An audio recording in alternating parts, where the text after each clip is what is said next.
আমি আমার স্ত্রী নীলাকে সন্দেহ করি, কিন্তু কোনো প্রমাণ পাচ্ছি না। একদিন আমি লুকিয়ে লুকিয়ে বাড়ির সব ঘরেতে সিসি ক্যামেরা লাগিয়ে দিলাম, আর সেই ক্যামেরার ধারণ করা ভিডিও আমি অফিস থেকে দেখতে থাকি। তারপর আমার বউ যা করলো তা দেখে আমার পায়ের তলা থেকে মাটি সরে গেল। কারণ আমার বউ তো, মানুষ তার স্ত্রীকে সন্দেহ করে কখন, যখন তার ভেতরে কিছু অদ্ভুত আচরণ বোঝা যায়। আমি বেশ কিছুদিন ধরে আমার বউকে সারাদিন অনলাইনে দেখি, আর আমার অফিস দেরিতে ছুটি হওয়ায় আমি প্রতিদিন সন্ধ্যার পর বাসায় আসি। আর রাত্রে আমি যখন অফিস থেকে বাড়ি ফিরি তখন দেখি আমার বউয়ের মাথার চুল ভেজা। সারাদিন অনলাইনে থাকা আর সন্ধ্যার পরে চুল ভেজা থাকা, এই বিষয়টা আমার কাছে খুব সাধারণ বলে মনে হলো না। আমি তো আমার বউকে ভালোবেসেই বিয়ে করেছিলাম, তাহলে আমার সাথে এরকম প্রতারণা কেন করবে? তাহলে কি আমার তাকে ভালোবাসা ভুল ছিল? আমি তো তাকে সত্যিকারের একজন ভালো মানুষ মনে করেই ভালোবেসেছিলাম, আর সারা জীবন একসঙ্গে থাকবো বলে বিয়ে করেছিলাম। তাহলে কি আমার ধারণাটাই ভুল? আমি কি একজন ভুল মানুষের সঙ্গে বসবাস করছি, তাই বাসায় সিসি ক্যামেরা লাগিয়েছি? ব্যাপারটা শুনতে অদ্ভুত লাগছে, কিন্তু তাও আমাকে পরিবারের জন্য এটা করতে হচ্ছে। নীলাদ্রিকে আমি ভালোবেসেই বিয়ে করেছি। 3 বছর প্রেম করে অনেক যুদ্ধ শেষে বিয়ে।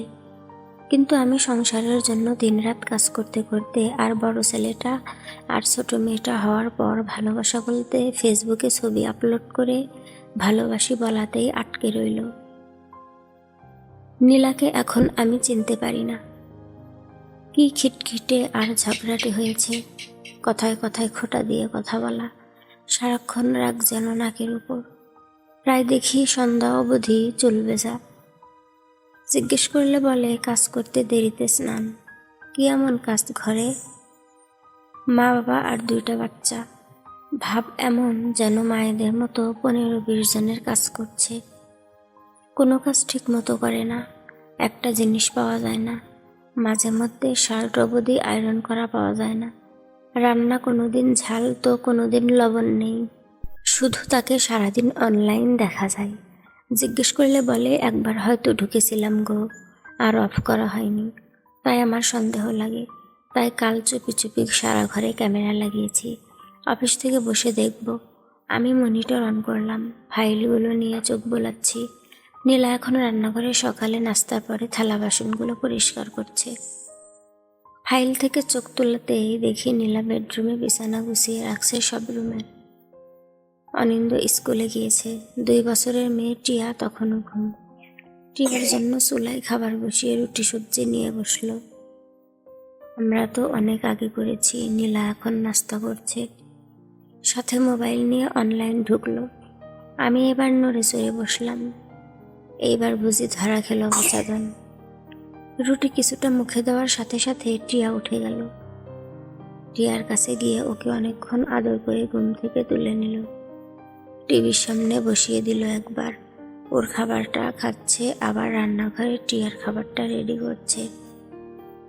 টিয়াকে খাওয়াতে নিল। টিভি দেখছে, দৌড়াচ্ছে, কত কিছু করছে, কিন্তু তখনও অনলাইন দেখাচ্ছে নীলাকে। কিন্তু ও বাচ্চার পিছনে ছুটছে। আমি কাজ করছি আর মনিটরে চোখ বোলাচ্ছি। মেয়ের খাবার শেষ হলো 1 ঘন্টায়। নীলা আমার কালকের শার্ট প্যান্ট, ছেলের ড্রেস, মেয়ের অনেকগুলো ছোট ছোট ড্রেস সব তুলছে। বাথরুমে নিয়ে সব সাবান পানিতে রেখে আবার রান্নাঘরে গেল। ফ্রিজ থেকে মাছ মাংস নামিয়ে মাকে বলল তরকারি কেটে দিতে। ভাত আর টিয়ার জন্য খিচুড়ি তুলে দিয়ে একটা কাপড় নিয়ে ঘরে সব ফার্নিচার পরিষ্কার করলো কিছুক্ষণ। তখনও ফেসবুক অনলাইন শো করছিল নীলার। মোবাইলে চোখ গেলে এসে ডাটা অফ করে কাজ করছে, আবার রান্নাঘরে গিয়ে রান্না দেখছে। চুলায় একদিকে তরকারি দিল খুব দ্রুত, আবার পেঁয়াজ কেটে চুলায় দিচ্ছে, আবার মাংস কাটছে। তখন বাবা এসে বলল চা দাও তো একটু কড়া করে, আর একটু নাস্তা দিও। নীলা চুলায় তরকারি নাড়ছে, আবার বাবাকে নাস্তা ও চা দিচ্ছে। নীলা আবার ছুটছে টিয়ার পিছনে, ফ্রুটস খাওয়াচ্ছে। এরপর বাথরুমে গিয়ে কাপড় সব ধুয়ে শুকাতে দিল। নীলা পুরো ভিজে গিয়েছে, কিন্তু স্নান করেনি। এত দ্রুত কাজ করছে কেন? নীলা রান্না শেষ করে সব গুছিয়ে ফেলেছে। তখন মা এসে বললেন, বেগুন ভর্তা করিও তো শুটকি দিয়ে। নীলা মায়ের দিকে তাকিয়ে রইল, কিন্তু কোনো কিছু বলল না। হঠাৎ আমার ব্যাপারটা চোখে লাগলো। নীলা রাগও দেখালো না। এইটা হয়তো প্রতিদিন চলতে চলতে নীলার রাগ হয়তো আগে করতো, এখন থেতো হয়ে গেছে। অসহায় লাগছে। নীলা আবার মেয়ের খাবার নিয়ে ছুটছে।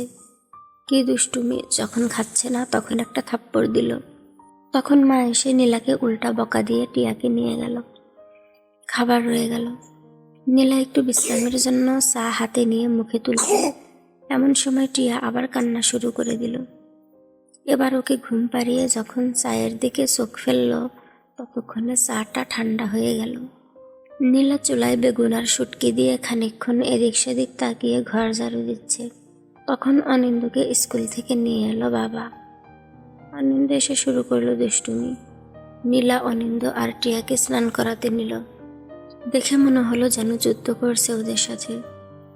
বাচ্চারা পানি নিয়ে খেলা করছে আর সারা মেঝে ভিজিয়ে দিচ্ছে। আবার এইদিকে রান্নাঘরে ভর্তার জন্য দেওয়া বেগুন প্রায় পুড়ে গেছে। নীলা ঘর মুছতে নিল। রান্নাঘরে গিয়ে ভর্তা করছে, আবার ঘর মুছতেছে। বাচ্চাগুলো টিভি দেখা নিয়ে মারামারি করতে শুরু করলো। নীলার পরিষ্কার করা ঘরে আবার ওরা ময়লা করছে। নীলা ওদের বকাবকি করলো কিছুক্ষণ। বাসায় থাকলে আমি উল্টা নীলাকে বকা দিই ওদের কিছু বললে। অদ্ভুত ব্যাপার, এখন আমার স্বাভাবিক লাগছে। নীলার জায়গায় আমি হলে আরো বেশি রাগ করতাম মনে হচ্ছে।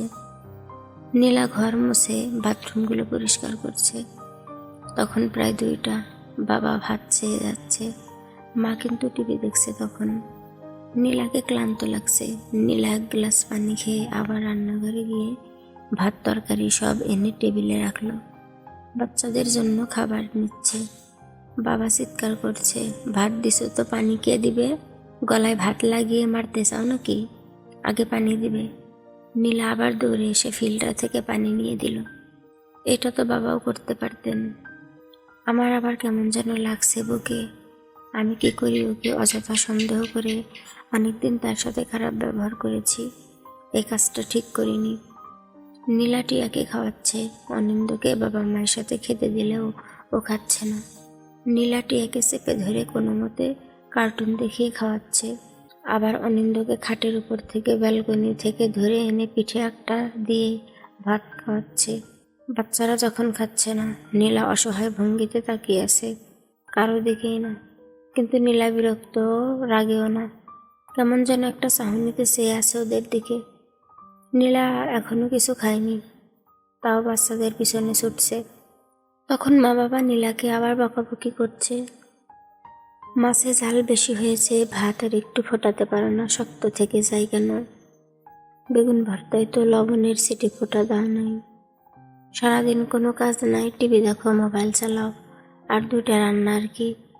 খাওয়ার সময়ও যদি ঠিক মতো খেতে না পারি কেমন লাগে? নীলাকে চরম বিরক্ত দেখাচ্ছে, কিন্তু কিচ্ছু বলছে না। তখন ও বাচ্চাদের আরো জোরে জোরে বাহানা করছে। একটাকে থাপ্পড় দিয়ে ভাত খাওয়াচ্ছে। সবার খাওয়া শেষে নীলা সব থালা বাসন তুলে পরিষ্কার করলো। বাচ্চাদের আরো কাপড় হয়েছে, সেগুলো ধুয়ে শুকাতে দিল রোদে। ব্যালকনির চারাগুলোতে পানি দিয়ে এইমাত্র নিজে স্নান করতে গেল। ও মা নীলা 10 মিনিটে বের হয়ে গেল। নীলা খেতে বসলো প্রায় 3:30। নীলা আবার মোবাইল হাতে নিল। কিছুক্ষণ ফেসবুক চালিয়ে ওর মায়ের সাথে কথা বলছে। নীলা ভাত খাচ্ছে, তখন বাবা এসে টিয়াকে দিয়ে গেল। বাবা ঘুমাবে। টিয়া বিরক্ত করছে, তাও খেয়ে নিল। নীলাকে এখন ভীষণ ক্লান্ত লাগছে, কিন্তু রেস্ট নিতে পারছে না। টিয়া ঘুমাচ্ছে না। টিয়া ঘুমালো 5টার দিকে। অনিন্দ এই দিকে তখন কি যেন একটা ভেঙে ফেলেছে। ওটা পরিষ্কার করে আবার শুয়ে পড়ল। 5:30টায় বাবা আবার চা চাইছে। মা চিৎকার করছে, এতক্ষণ কিসের ঘুম? ঘরের বউ এতক্ষণ ঘুমালে ঘর তো লক্ষ্মী ছাড়া হবে। নীলা উঠতে পারছে না, পা রাখতে পারছে না, তাও উঠে আবার ঘর ঝাড়ু দিচ্ছে। বাবাকে চা দিল। সবার জন্য নুডলস বানিয়ে আমার জন্য কিছুটা রেখে দিল। অনিন্দকে পড়াতে বসেছে আর বারবার বাইরের দিকে তাকাচ্ছে, হয়তো সে আমার আসার অপেক্ষা করছে। তখন আমার বুকটা আবার থম দিয়ে উঠল। অফিস থেকে বের হওয়ার আগে দেখলাম শার্ট আয়রন করছে, তারপর শুয়ে আছে, কোমর ধরেছে ওর। বাসায় ফিরে এলাম। আজ নীলার সাথে চোখ মেলাতে পারছি না, কিন্তু এটা নীলা 10 বছর ধরে করে আসছে। কতদিন হিসাব করলে আমি নীলার সামনে দাঁড়াতেই পারবো না।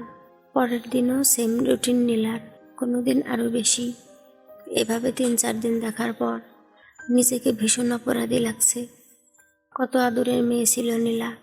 10টায় ঘুম থেকে উঠে ভার্সিটি যেত। আমার সাথে দেখা করতে এলে কত সেজেগুজে আসতো।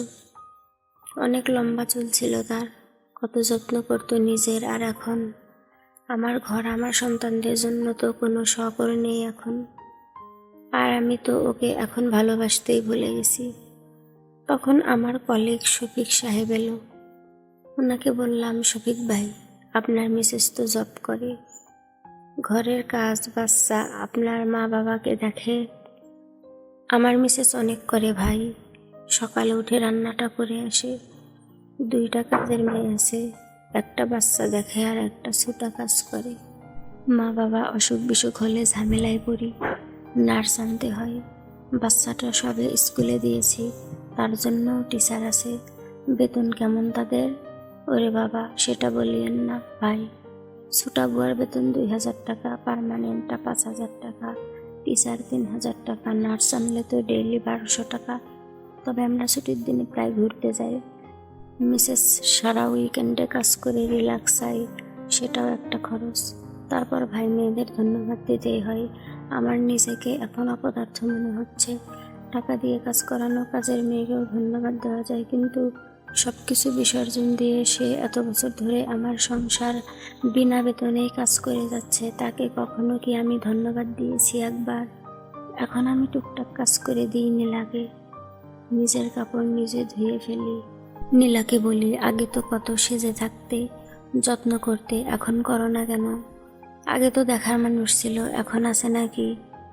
আমাকে বলো কি লাগবে, এনে দিব। নীলা ব্রু কুচকে তাকায়, আবার মিষ্টি হাসে। খাওয়া দাওয়ার আগে টেবিলটা ঠিক করে রাখি, পানি নিয়ে রাখি। মাঝে মধ্যে ফার্নিচারগুলো আমি মুছে রাখি। খাওয়া শেষে নীলা যখন থালা বাসন পরিষ্কার করে, আমি তখন টেবিলটা গুছিয়ে ফেলি। নীলাকে বলেছি, তোমাকে আর আয়রন করতে হবে না, ছুটির দিনে আমি দোকানে দিয়ে আসব। টাকা? সপ্তাহে 6টা শার্ট আয়রন করতে যত টাকা লাগবে, তত টাকার তো আমি একবারের চা নাস্তা খাই। খেয়াল করলাম আমার ছোট্ট ছোট্ট কাজে নীলার কাজের অর্ধেক কমিয়ে দিয়েছে। নিজের যত্ন করে, এখনও তো রাগারাগিও করে না। আমি ফোন দিয়ে তাড়াতাড়ি খেয়ে নিতে বলি। এটা করতে আমার সময় ব্যয় হয় না। কিন্তু নীলাকে দেখি আয়নার সামনে গিয়ে একটু হাসে, তখন আমার বুকের ধমধরা ভাবটা একটু কাটে।